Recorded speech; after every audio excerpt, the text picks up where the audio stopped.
My name is Kelly O'Neill. I am presenting my master's thesis research. Basically kind of walks you through the rationale for the research, why I focused on older women.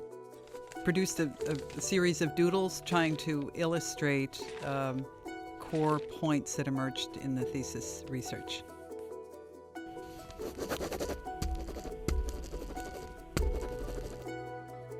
Insufficient incomes are really underlying the problem of affordability, and I wanted to flag that as let's not lose sight of that as a core problem in the affordability situation. The gender and age of women was also a factor. 3 of the women in the study had left housing due to partner violence, and research is also showing that there's an increasing level of partner violence for women aged 50 and up.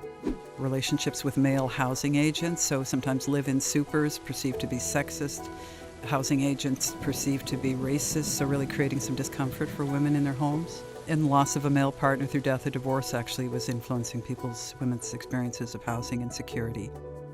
Having pets, so the women who had pets, beyond sort of a sentimental attachment to an animal, they were describing as really core emotional supports, and how having a pet can be a barrier to accessing housing because a lot of properties don't want you to bring a pet.